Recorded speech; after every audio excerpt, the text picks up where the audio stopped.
Então, Nelson, Toscomotion, ele foi inspirado no Super Mario Nation. Você lembra do Thunderbirds? Sim, sim. Que era sensacional, Thunderbirds dos anos 60. Eu era né? fã daquilo. Eu também, eu sou fã até hoje, assisto. Eu comprei em Blu-ray, inclusive, é muito legal. E eles tinham o que chamavam de Super Mario Nation, né? E uma das coisas sensacionais do Super Mario Nation também era o desenho de som do Thunderbirds. O que o George Lucas usou 10, 15 anos depois, que era, ligava os carros, tinha som de turbina, som de avião, os caras faziam no meio dos anos 60.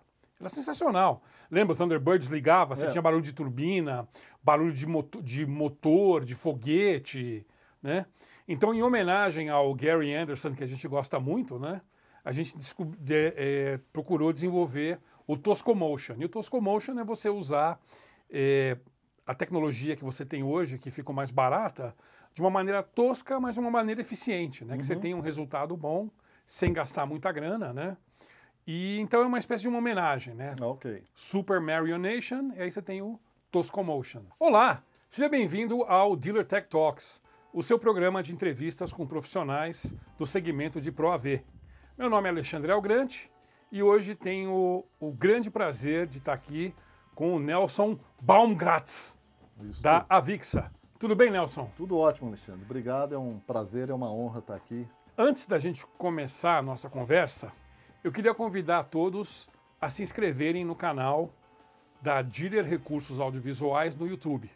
Vocês vão legendar, então é esse canal aqui. Ok? Tudo bem, Nelson? Tudo bom. Cara, Prazerão.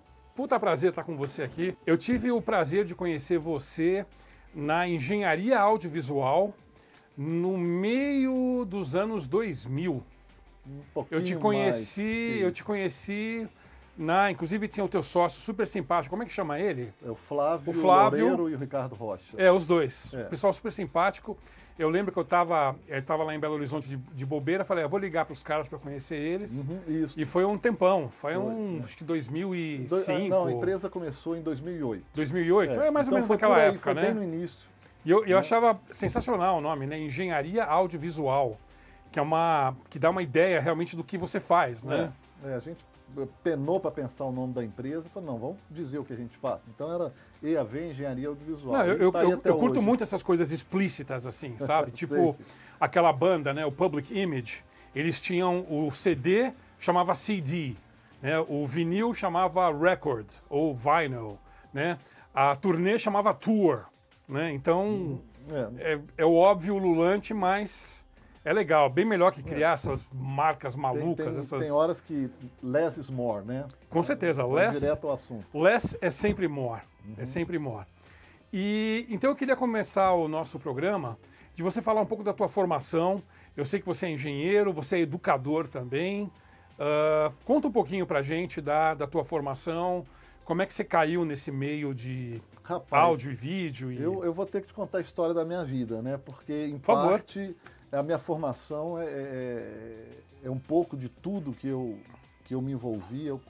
Tirando a formação regular de escola, mas eu comecei a estudar música com 7 anos. Sério? É. Piano? Comecei a estudar piano, estudei até uns 13. Ok. E aí você tá virando adolescente, você não quer mais saber de estudar piano, tocar aquelas coisas lá, né? Então eu meio que deixei um pouco de lado, porque apareceu outra paixão. O meu pai é engenheiro civil e foi professor de física há muitos anos, então desde menino ele levava, desde que a gente era menino, ele levava kits de física das aulas dele para casa para a gente conhecer. Kit de ótica, de eletricidade e outras coisas. Então eu me interessei, eu acho que eu tinha uns 9, 10 anos, ele comprou o kit do engenheiro eletrônico da Philips. Tá. Não sei se você lembra ou se você conheceu esse kit, mas era... Não, eu gostava os de química. Os de química, eu já tive Você punha também. fogo em casa, tentava que você pintava as paredes, matar as formigas, você fazia um Jackson Pollock na parede da sua casa, aí sua mãe vinha e ou ela te levava para a escola de arte, ou te... Eu tive vários desses, o problema é que esses acabavam os insumos, aí ninguém nunca comprava de novo, né? Não sei porquê, não repunha. Sim. Mas o kit engenheiro eletrônico era uma placa perfurada com os anéis e você punha o diagrama em cima, né, onde você ia montar o circuito, punha com ilhoses e molas e transistor de germânio. Putz, pena que não tal. tem mais isso Não hoje, tem. né, cara? Uma Aí eu me brincadeira, fascinei com a né? eletrônica, comecei a estudar eletrônica por correspondência, era o curso radiotécnico monitor, aqui de São Monitor. Paulo, monitor. Sim. Né? Aí mandava, você recebia o kitzinho valvulado, né? Ferro de solda era um machado, O Machadão. né? Então eu ficava feliz quando montava o circuito, acendia a válvula lá, nem sempre funcionava, mas acendia, saía fumaça algumas vezes. Sim, isso era legal. E isso me levou, então, a fazer um curso técnico no Colégio Técnico da FMG. Eu fiz curso de eletrônica lá. Aí terminei com meus 17 anos. E no Colégio Técnico eu voltei a mexer com música, porque tinha um colega que tocava violão e tudo, e a gente começou a conversar. A primeira música que nós fomos tocar juntos foi Echoes, do Pink Floyd. Nossa, Ele sensacional. no violão, eu no piano, isso... Tá. E a gente começou a escutar Pink Floyd, juntos, né, a turma toda. O colégio era horário integral, então você passava o dia inteiro com a mesma galera, trocando ideia, no fim do dia para casa de um escutar música, então foi aquela coisa fantástica. Aí eu retomei o meu interesse por música, voltei a estudar música. E naquela época a música de Minas estava explodindo, né? Pois Clube de isso foi Esquina, 73, Lô 74, Borges, 75, só monstro, né? Só Tinha muito esse clima da música. sonzeira, né? Belo Horizonte é a Nashville do Brasil, né? Não é? Bom, acho que é, não né? tão caipira, mas né? Não, como epicentro de produção musical, a Nashville Foi, brasileira... né? Foi, hoje não sei se é mais isso, hoje tem muita coisa que veio do Nordeste também, né? De artistas de lá. Bom, mas aí comecei com o piano, a eletrônica, e eu saí do colégio técnico e não sabia bem o que eu queria fazer. Aí eu fui dar aula de música. Minha primeira atividade profissional foi ser professor de música. Durante uns 3 anos eu dava aula de flauta, de teoria, e decidi fazer arquitetura. Aí entrei na escola de arquitetura. Que tem a ver, né? Porque a arte e ciência acaba junto, que né? eu sempre gostei muito dessa questão do projeto, de conceber as coisas, e a arquitetura te oferece muito isso, né? Quem que você gosta dos arquitetos modernos hoje? Zaha Hadid, Eu não acompanho mais o brasileiro que muito ganhou o isso. Pritzker, como é que chama? Que um dia, se eu tiver grana, eu vou comprar, ele vai projetar a minha casa. O Paulo, como é que chama ele? O brasileiro que ganhou aquele prêmio. Tô por fora. Mendes Rocha. Paulo, coisa... exato. Esse cara é bom. Mas, a arquitetura, para mim, foi um ganha-pão no início da década de 80. Aí eu casei, estava com um filho pequeno. Fiquei 8 anos dentro da escola e não formei, mas tinha escritório. Durante 10 anos... Não se formou? Não formei, não consegui, porque era a década de 80, a década perdida, Sarney, hiperinflação, tendo que trabalhar, mais interessado às vezes no trabalho do que ficar dentro da sala de aula, né? Mas durante esse período todo eu fui arquiteto, de 80 a 90, exatamente. Mas já no finalzinho dos anos 80 eu voltei para a eletrônica, estava muito difícil, a arquitetura no Brasil é difícil, naquele tempo era mais ainda. Aí eu comecei a ajudar um amigo meu, um italiano, pai de amigos meus, né, da juventude, e ele desenvolvia transmissores, equipamentos de micro-ondas para TV lá em Minas Gerais. Não, que é outra tradição fortíssima também, né? Você tem o Vale do Silício em Minas Gerais, né? Que é o Santa Rita do Sapucaí. Santa Rita do Sapucaí, investimento... Inatel, essas coisas, né? Foi uma iniciativa muito boa de governos da época que ajudaram bastante a desenvolver. Então, Minas você tem Nashville e tem Palo Alto junto, né? Tá em dois, assim, né? Aí comecei a trabalhar com ele, ajudando a desenvolver esses equipamentos de micro-ondas. Fomos juntos para uma indústria que não existe mais, mas na época ela fazia repetidores de TV, receptor de satélite. A gente foi desenvolver transmissores de VHF de alta potência. E aí eu fazia para ele arquitetura de eletrônica, na verdade. Projetava o rack, os painéis, fazia os manuais, as placas de circuito. O design industrial o você protótipo, fazia? O design industrial. Bem legal. Fazia o protótipo, eram placas de circuito impresso de teflon caríssimas, por causa das capacitâncias, não podia ser as placas comuns, né? Imagino. Com guias de onda coaxiais rígidos, era uma loucura, tudo, na verdade, submilimétrico. Você tinha que ter precisão, às vezes, de décimo de milímetro, né? Nesse período aí, isso foi entre 90 e 92, aí eu me aproximei, eu já tinha computador, que eu na arquitetura eu me apaixonei por computação em 78, comecei a programar. Na época o computador da reitoria da UFMG, você fazia o programa em cartão perfurado. O que era, um VAX? Não, era um Borrow, se não me engano. Tá. Era um Borrow. E você entregava, né, a pilha de cartão lá, e 2, 3, 4 dias depois devolvia uma listagem. Não tinha mouse, teclado, nada disso. Né? Você tinha que programar linha por linha. Eu lembro que eu fazia os programas que me interessavam. Então eu fiz um programa para calcular o comprimento, dado o comprimento do braço do instrumento, ele me calculava a posição dos trastes. Entendi. Para vários comprimentos. Poder... E você programava em que linguagem? Algol. Algol. Que era foi um precursor do Pascal. Do Pascal. Né? Pascal eu estudei na escola. Algol era fantástico. Eu fiquei apaixonado. Isso foi em 78. 86 eu comprei meu primeiro computador, que foi um Commodore 64. Aí aprendi Assembler, um pouco de Pascal também. Então estava nessa paixão, né, de arquitetura, eletrônica, computação. Trabalhando lá na Machado Correia Telecomunicações, eu me aproximei dos PCs. 286 e o AutoCAD também, né? Naquela época já tinha o AutoCAD 2D. Com monitor CGA, sim. Né? Comandos de teclado. Cópia pirata pra caramba. Não, lá era tudo legalizado então, pela tá empresa. Bom. Né? Não, porque naquela época era difícil, né? Era difícil. Ter software original. Então, da eletrônica eu fui para o mundo do TI. Né? Saí da empresa, montei minha consultoria. Na verdade, foi uma das minhas carreiras mais longas. Fiquei uns 15 anos como babá, bombeiro e psiquiatra de computador. Babá, bombeiro e psiquiatra. Legal. Né? Tinha que apagar os incêndios, tinha que ficar lá cuidando, né? Porque os problemas. Naquela época os computadores eram um pouquinho sentimentais, né? E aí eu tinha um sócio que trazia as placas do Paraguai, a gente montava o computador, vendia, dava assistência e tal. E foi isso que me levou para o mundo do AV, porque eu sempre fui apaixonado com o áudio, né? A parte de áudio, a parte de música. Cheguei a ter estúdio, home studio, a projetar a acústica do estúdio, tive banda de progressivo. Então...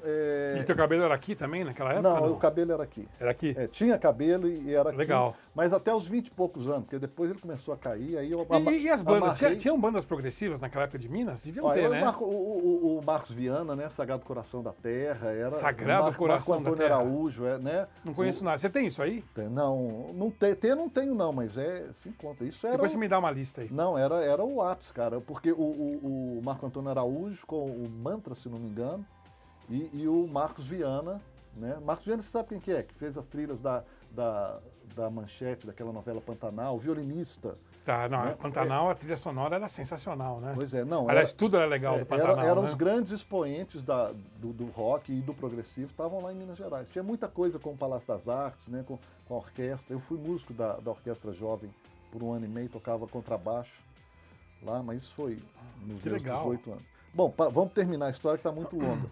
Não, tá legal pra caramba. Conta aí tudo aí. Essa história tá muito bacana. Trabalhando com TI, eu fazia arquitetura, continuei fazendo arquitetura, só que era arquitetura de sistemas. Né? Ajudava a conceituar o sistema, desenvolver o que hoje eles chamam de UX, né? User Experience, User Interface. Então, eu planejava a usabilidade dos sistemas, ajudei a desenvolver sistema de gerenciamento de... Como é que era? Controle de projetos multidisciplinares, então é um sistema de gerenciamento de documentos diversos para empresas de projeto de mineração. Fiz um trabalho também num sistema de gerenciamento de navios graneleiros, umas coisas doidas assim, né? E um dos sistemas que eu participava no desenvolvimento com os amigos era um sistema de gestão para empresas de evento, e um dos clientes era a ON Projeções. Né, que é um dos grandes nome forte, né? Nome forte, né? E eles tinham um desafio. Isso foi em 2004. Eles tinham o contrato com São Paulo Fashion Week, 2005. Tinham vendido a proposta de uma projeção panorâmica com 40 e tantos projetores, e isso demandava uma expertise que eles não tinham na empresa no momento. Alguém que entendesse de eletrônica, de computador e de conteúdo. Né? Eu tinha trabalhado muitos anos também no Sindicato dos Professores da FMG, com editoração gráfica, com produção de conteúdo. E aí o dono da empresa, o Hugo, me convidou para abrir essa frente de engenharia na empresa. Foi quando começaram também, como você falou no início, o Flávio Loureiro e o Ricardo Rocha, a gente era a equipe da engenharia. E aí fizemos o grande evento São Paulo Fashion Week, uma semana de trabalho muito intensa com o Watch Out. Foram 96 horas de conteúdo, foram animações do Multi-Randolph, que não se repetiam, cada dia era uma animação diferente, com telas na Bienal lá, de um lado e do outro, nas galerias, com telas verticais, com posicionamentos, geometrias mais variadas. Esse projeto ganhou um prêmio na Infocom no ano seguinte. Então, com isso, eu ajuntei o V no A que eu já tinha do audiovisual, né? E minha entrada, então, no mundo audiovisual foi 2004, através da ON. Sou muito grato a tudo isso. E logo no início, quando passado esse furor todo que foi fazer o projeto no início de 2005, o Hugo falou, olha, eu preciso que você conheça a Infocom, eu quero certificar a empresa, eu quero treinar o pessoal. Então eu comecei a conhecer também o lado de treinamento, porque a primeira vez que eu ouvi falar de Infocom, achei que era só uma feira, né? E não era, era uma associação, uma associação que promove o desenvolvimento, né, do profissional audiovisual, e feira é o lado mais visível. Então, seu primeiro contato com a Infocom foi... Através da ON Projeções. E você foi em feira? Aí, em 2005, fui na primeira feira, que Onde foi você a feira foi? de Orlando. Onde foi? Foi Orlando, anos ímpares Orlando, né, anos pares em Las Vegas. Aí fizemos um acordo para tradução de material, traduzimos alguns cursos que nós usamos em projetos sociais que a ON tinha junto com a Fiat. Treinamos um grupo de rapazes lá de uma favela em frente à Fiat, uma das mais perigosas do Brasil. Nós capacitamos 2 turmas de 20 e poucos rapazes, foram empregados na indústria e tal, trabalharam com a gente no projeto Árvore de Natal da Lagoa da Pampulha, que foi outro projeto maluco que a gente fez também, de fazer uma árvore de 36 metros de altura, flutuando na lagoa, com LEDs, clusters de LED, fazendo imagem, algo inédito e que nunca mais foi feito em lugar nenhum do mundo. Foi outro projeto que a ON ganhou prêmio também na Infocom do ano seguinte. Então, traduzindo esse material, eu comecei como a gente tinha um acordo para usar o material internamente, no ano seguinte me convidaram para ser instrutor voluntário da Infocom, né, nos cursos que eles programavam, passaram a programar mais cursos no Brasil. Isso foi em 2006. Em 2007, o Rodrigo Casassos começou como diretor regional para a América Latina, e me levou para dar cursos na América Latina também. Aí eu comecei a gastar um portunhol, a torturar os alunos com portunhol, né? Depois melhorou um pouquinho, dizem que eu falo um pouco melhor o espanhol agora. Mas comecei como instrutor e fiquei, em 2008, eu saí da ON e a gente montou a EAV Engenharia, que eram os antigos engenheiros da ON, e a gente desenvolvendo projetos especiais, fizemos um monte de projeto para o Inhotim e outros museus. Só solução maluca, né? A nossa especialidade na empresa, e ainda a especialidade deles, são essas soluções audiovisuais não convencionais, né?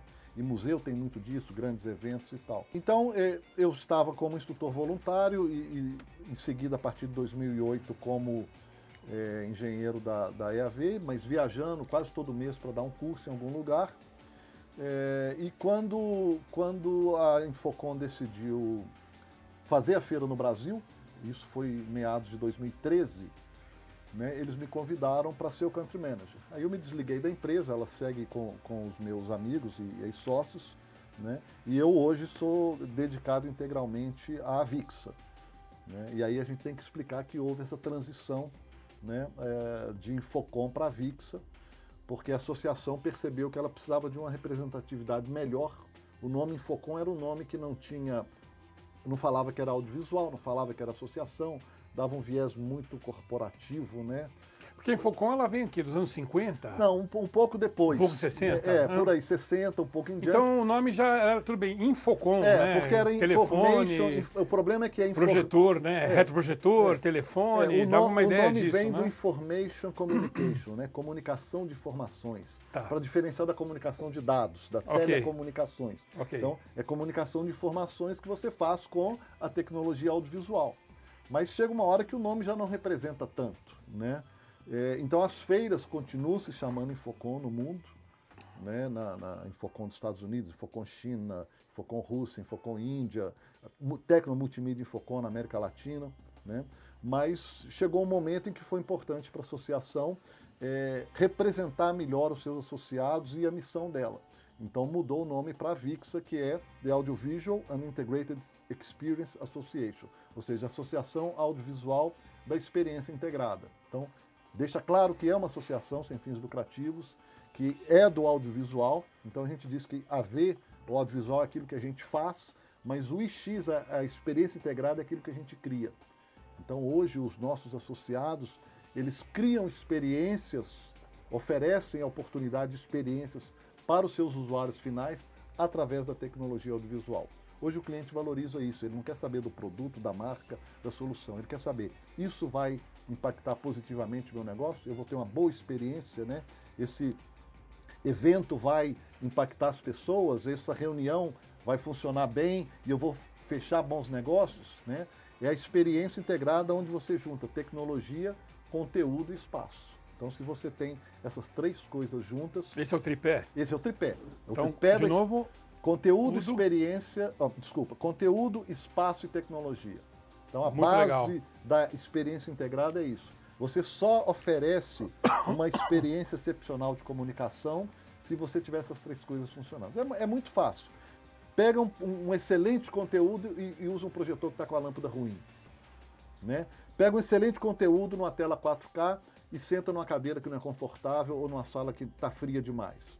Né? Pega um 4K com um lugar confortável e passa um videozinho de 144. Um VHS.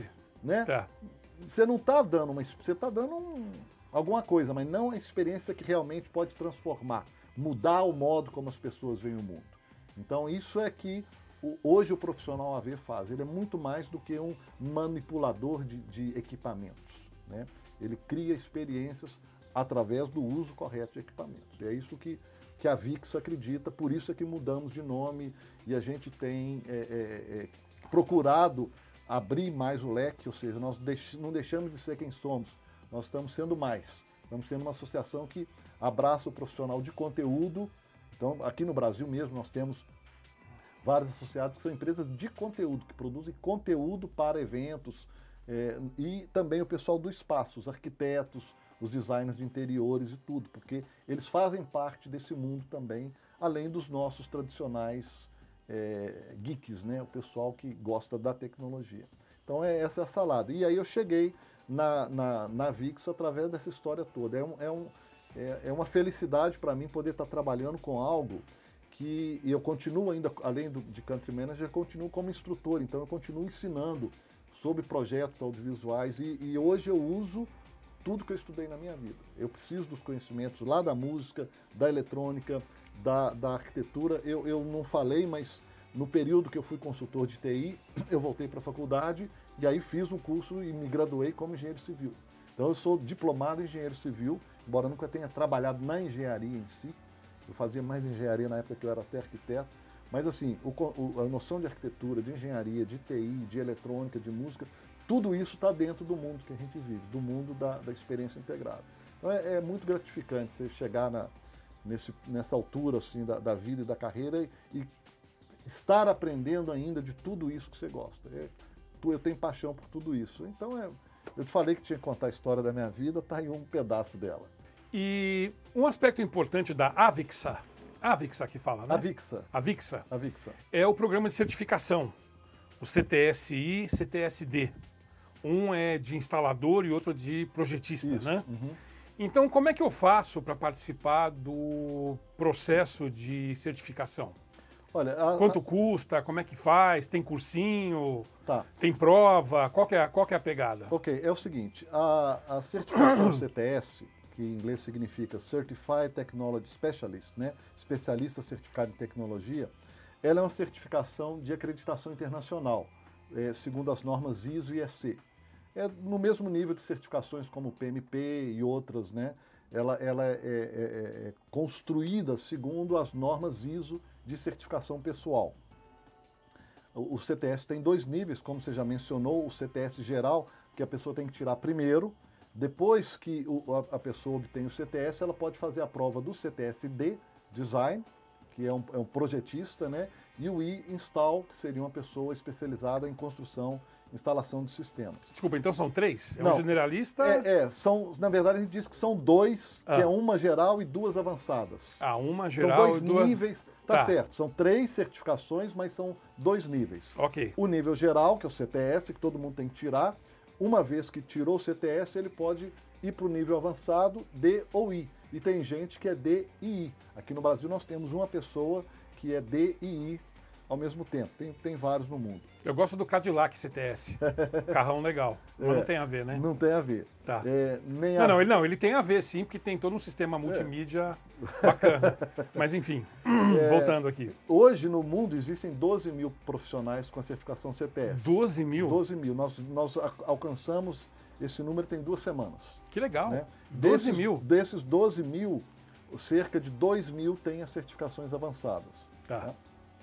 O que acontece? A certificação ela é uma comprovação, é uma ferramenta que demonstra que esse profissional ele tem algumas características. Primeiro, ele tem conhecimento, experiência e habilidade para entregar soluções para o cliente dentro das necessidades do cliente no menor prazo e no melhor custo.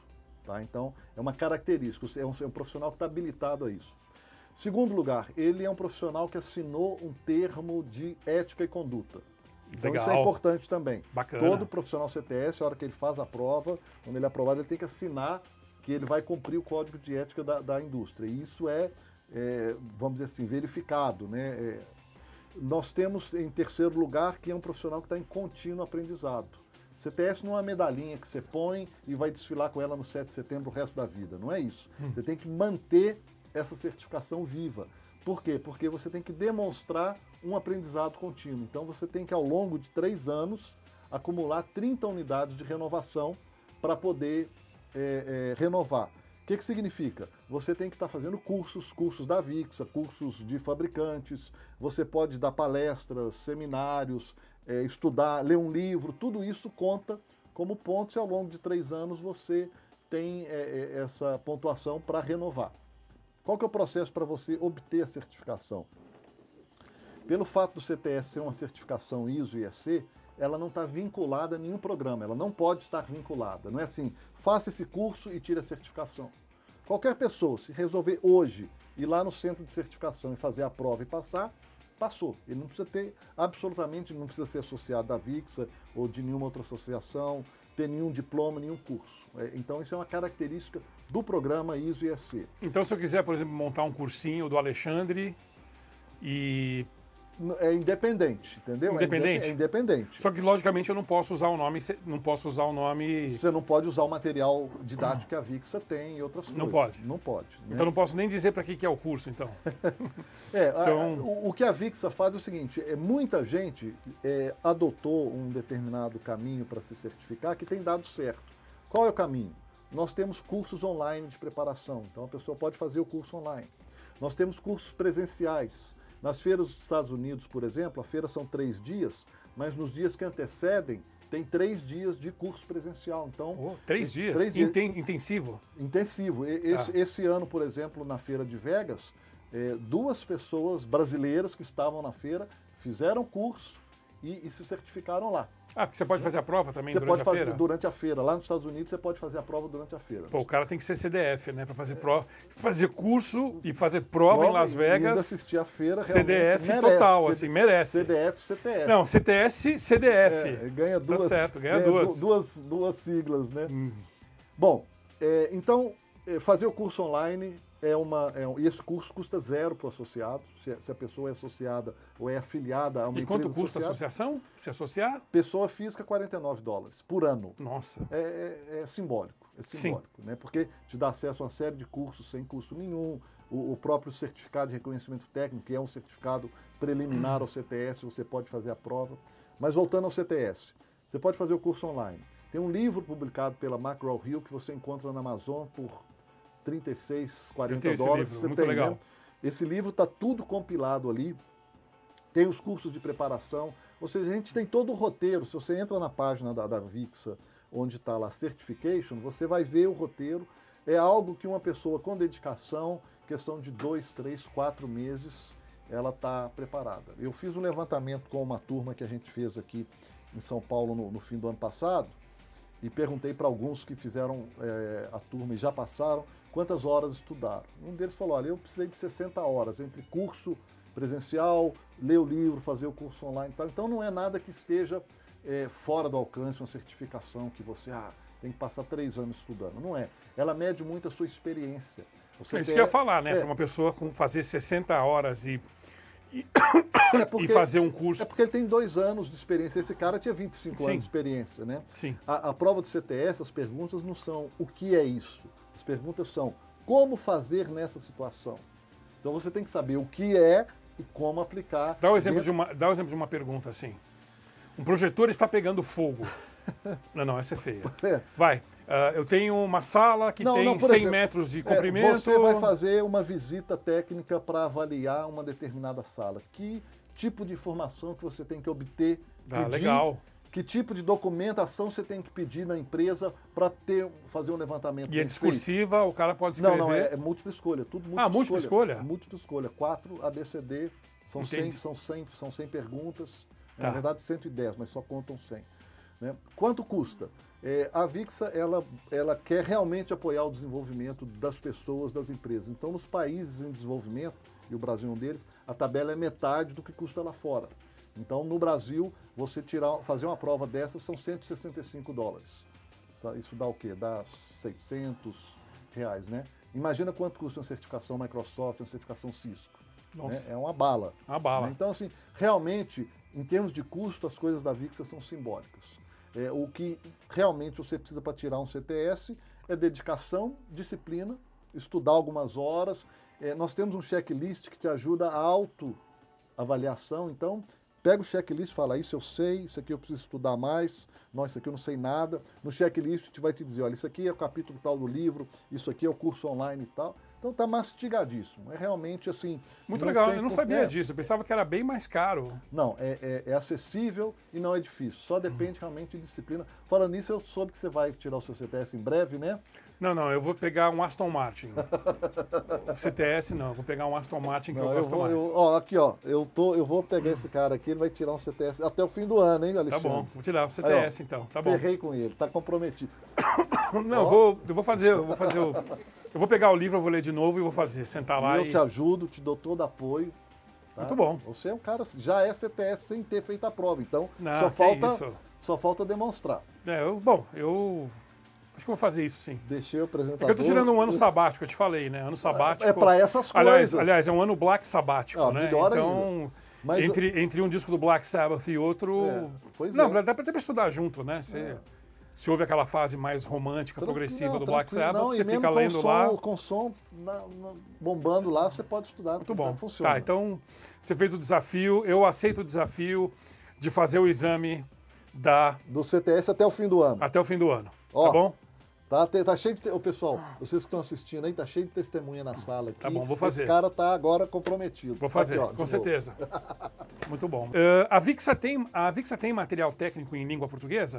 Tem. Isso é algo que a gente batalha muito para conseguir, depende, é lógico, de ter verbas para isso e tudo, mas o material essencial, que está acessível a todo profissional, ele está em português. Então nós temos os cursos introdutórios e a prova do certificado de reconhecimento técnico, que a gente chama de RAVT, está em português, ou seja, não tem desculpa para a pessoa se formar ou se capacitar com um conteúdo de qualidade internacional. E, de novo, de graça, né? De graça não, sem custo para associados. Eu não Desculpa, gosto de usar... tá certo. De graça é uma palavra horrível, é que nem parceria, né? Sem custo para associados. Sem custo para associado. Mas que pensando em $49, quer dizer, 200 contos... É simbólico. É de graça. É simbólico. Exatamente. Um livro hoje técnico... Você gasta isso... 300, 400 contos. Você pode gastar isso na esquina ali, no barzinho. Sim. Né, ou no jantar. O Marçal vai te pagar o Macallans agora, depois da nossa entrevista, então acho que 2 doses de Macallans, você já... É uma anuidade de Infocom. De afiliado prêmio. Muito bom. De Avixa, desculpa. Avixa. Avixa. Tá bom, Avixa. E diz uma coisa para mim, você como profissional experiente, como educador, você já conseguiu ver uma melhora assim na capacitação, na qualidade do trabalho dos técnicos e engenheiros certificados pela Avixa? Com certeza. Você vê hoje que a gente está num nível muito próximo de América Latina e, de repente, Estados Unidos, assim? Olha, nós temos profissionais no Brasil que se equiparam aos melhores profissionais do mundo. E naturalmente, muitos desses são CTS. Tá. Nós temos profissionais que já testemunharam que se sentiram muito mais seguros depois que tiveram CTS, porque o CTS te dá aquela visão ampla, você é obrigado a estudar sobre todo o contexto. Embora você seja de áudio, mas você vai saber sobre redes, vídeo, questões de propostas, parte comercial, a parte a cadeia de distribuição de produtos, etc. e tal. Então, você fica com muito mais segurança. Então, a gente tem profissional brasileiro, CTS, que fez projeto de sonorização de estádio de Copa do Mundo. Isso é legal. Pô, isso é bacana, né? Com certeza. Você tem profissionais brasileiros que estão dando consultoria para instituições educacionais de nível Harvard, né? E só conseguiram, muitas vezes, esses jobs e desempenharam bem porque tiveram CTS. Tem muito profissional que começou a carreira dele, fez o CTS e foi pescado por multinacionais para ocupar postos de direção ou de gerência técnica Latinoamérica.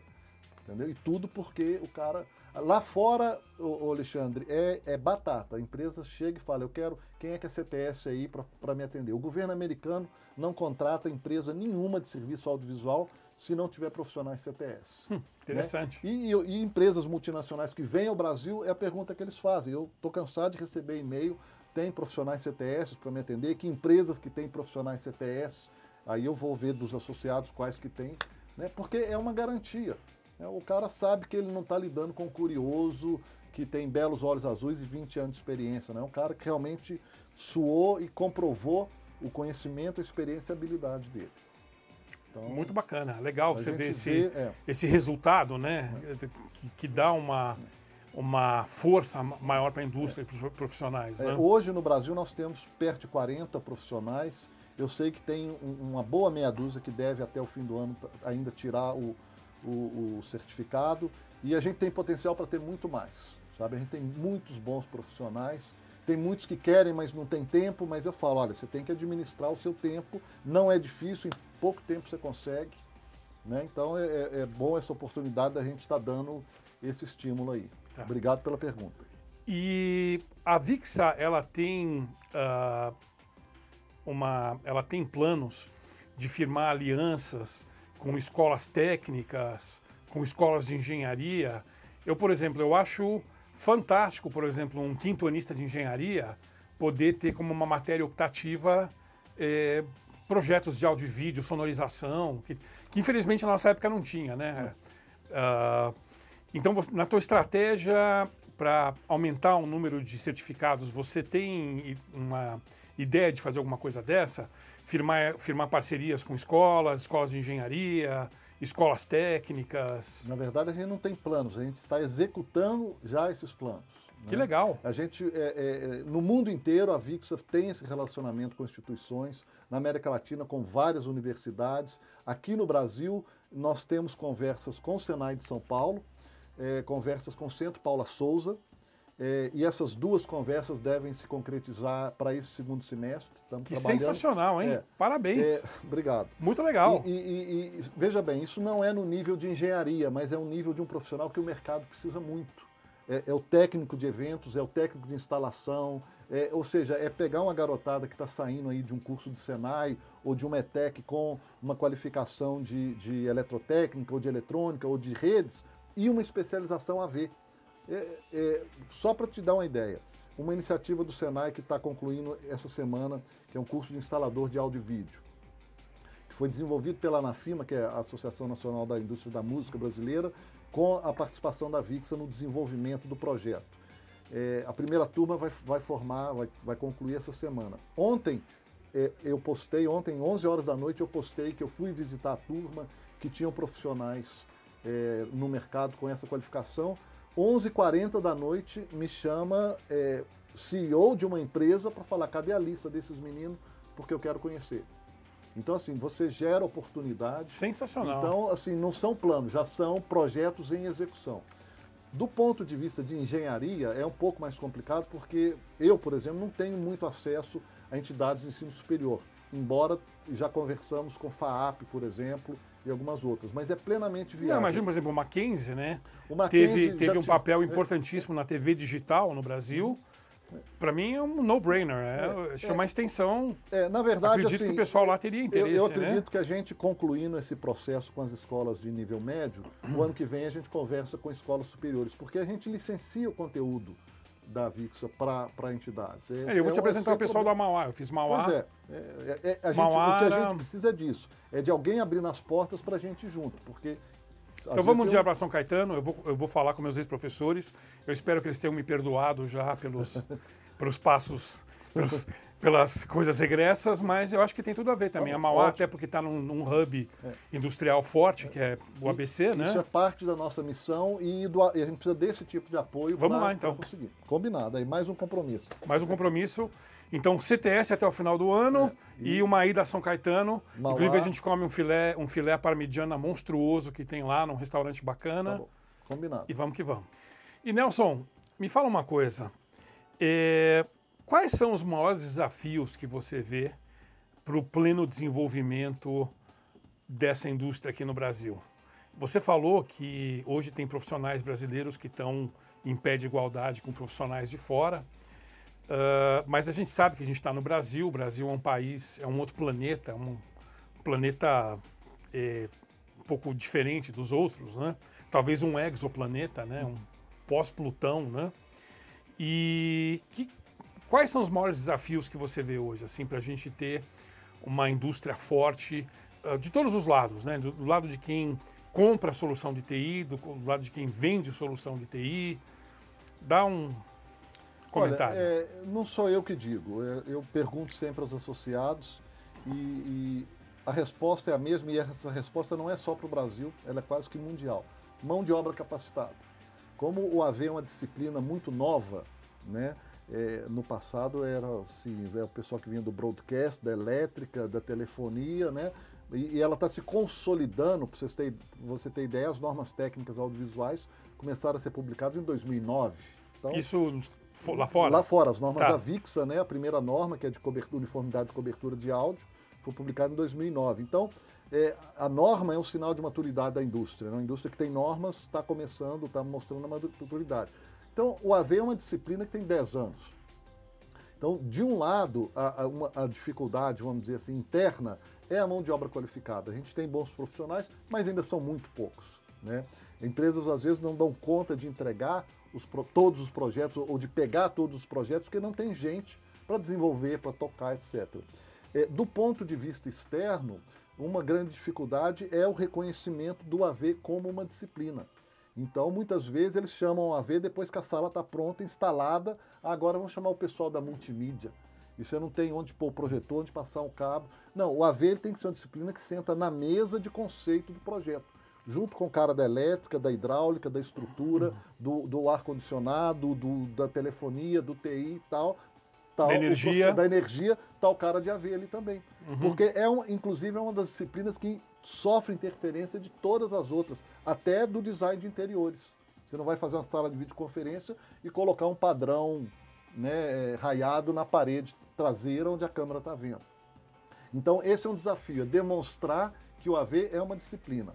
Então, eu acho que esses são os dois grandes desafios. Tem muitos outros, mas... E não está na hora dos produtos de AV terem um tratamento fiscal similar aos outros produtos, os outros bens culturais? Porque eu parto de um princípio muito simples, né? Num país onde papel e caneta é caro, você condena uma boa parte da população ao analfabetismo. E para mim, um microfone é um lápis, uma tela é um pedaço de papel, um projetor é uma caneta, um pincel atômico, de repente, né? E, infelizmente, esses produtos são tributados de uma forma, assim, meio surreal, assim, né? Então, será que não está na hora da indústria se unir e falar, olha, pessoal, para que a gente não continue com o analfabetismo técnico, né, que é um problema premente, né? Será que não era hora do pessoal se mover e se juntar e falar, governo, precisamos, né, que faz parte, né, do mundo moderno, da alfabetização moderna, você ter esses recursos audiovisuais. Né? Não dá para pagar aqui 2, 3, 4 vezes o preço de um produto. Exatamente. Né? Como é que você vê isso? Assim? Não está na hora, já passou muito da hora. Tá. Passou muito da hora. A VIX apoia essas iniciativas, inclusive no passado recente a gente tem tido contato com grupos que têm tido essa iniciativa, tem associações que reúnem empresas que são nossas associadas também, que têm esse viés, vamos dizer assim, jurídico, legal e tudo. A VIX não pode fazer isso, a gente não, vamos dizer, isso não está no nosso job description, né, ou na nossa missão, porque nós estamos presentes em 80 países. Se a gente fosse cuidar de problemas dessa natureza em 80 países, o nosso maior departamento seria esse departamento que é inviável. Então a gente apoia muito, a gente pode subsidiar esse esforço, mas é algo que realmente cabe às empresas, aos profissionais, deixar de lado, pensar que não, ele é meu concorrente, eu não vou me juntar com ele para resolver um problema que na verdade é um problema comum de todos. A vida Sim. vai ser melhor para todos se esse problema for sanado. Então, não, se os produtos todos de criação de conteúdo fossem menos taxados, teria uma explosão de criação de conteúdo aqui nesse país inimaginável. Com certeza. Inimaginável. Você teria, assim... Então é importante... Eu vejo que é um potencial, assim, que está asfixiado, vamos dizer assim, né? Muita coisa, infelizmente, é asfixiada no Brasil por essa mentalidade antiga de que não vamos extrair dinheiro disso aqui, se o cara tem dinheiro para comprar isso, ele tem para pagar 3 vezes o imposto. Isso realmente tem que mudar, a gente espera que mude e queremos apoiar, embora não possamos atuar na linha de frente, mas tem o nosso apoio. E falando um pouco em matemática, a equação AV igual a TI é verdadeira ou não? Não. AV tangente TI. AV tangente TI. São duas disciplinas entre as quais já não existe mais uma fronteira. Elas são tangenciais, mas AV não é TI e TI não é AV. Tá.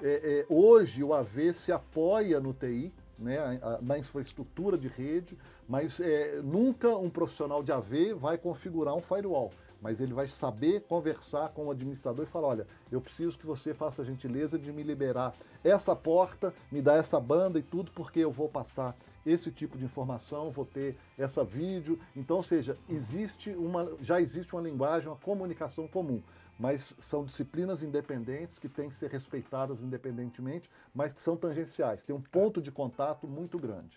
Nelson, e o Dealer Tech Day, você participou de alguns? Qual é a tua opinião? Você gosta do evento? Olha, é muito Qual foi a tua experiência que você teve? É muito importante o seguinte, muitas vezes empresas pensam mais além do seu próprio negócio. Elas pensam, não, é importante educar o mercado, é importante reunir os players, e o Dealer Tech Day é uma oportunidade dessas. É uma oportunidade que ela vai além de algo que seria comercial. Ela vai no sentido de educar o mercado, de ampliar a visão das pessoas. Então, a gente tem apoiado desde o início, né? Temos tido a honra de ser convidados para dar uma palavrinha, para estar presente, ajudar a difundir a VIXA também. Então, essa é mais uma iniciativa que a gente realmente apoia e queremos continuar apoiando e está de parabéns ao Dealer por esse trabalho. E para a gente encerrar a nossa entrevista, que eu achei sensacional, foi o primeiro polímata que a gente entrevistou no nosso programa. Não, polímata você sabe que é quem domina vários conhecimentos, né? Polímata. Você é um homem renascentista. É aquele cara que não sabe nada de tudo, mas faz cara de quem sabe. Não. Você conhece muita coisa. Eu queria saber o seguinte, o que você está escutando aí de música? O que está rolando no seu playlist aí, no seu telefone, no seu iPod? Rola Grateful Dead. Bom. Anushka Shankar, bom. Filha do Ravi Shankar. Né? Só para dar assim uma...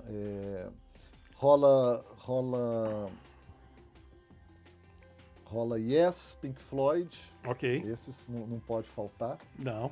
Né? O meu primeiro disco que eu comprei foi do Yes. Going for the One. Que tinha o cara pelado de costas. Aí eu levei o disco na escola. Tomei uma cracada do professor. Eu falei, porra, é o disco do Yes, Going for the One, Wondrous Stories, disco lindo. Aí me liberaram, assim, foi coisa menor. Mas E em termos de preferências musicais, Anitta ou Black Sabbath? Deep Purple. Deep Purple. Michel Teló ou Slayer? Nossa. O pior é que eu já falei os outros lá, não é Eric Clapton. Eric Clapton. E Roberto Carlos ou Lemmy? Lemmy, Lemmy. Muito bom, muito bom. sem dúvida. Querido, eu queria te agradecer. Ou eu que agradeço. Foi um grande prazer. Foi, assim, muito informativo. Eu queria agradecer você como um profissional de áudio e vídeo pelo trabalho que você tem feito, que é um trabalho sensacional. Agradecer também a Vixa por estar democratizando o acesso à educação no Brasil, onde, infelizmente, né, a educação aqui é um privilégio, não é um direito, né? Por mais que esteja escrito naquele papel de 88, enfim, né? Parabenizar você, parabenizar por todo o esforço, as feiras, as coisas todas.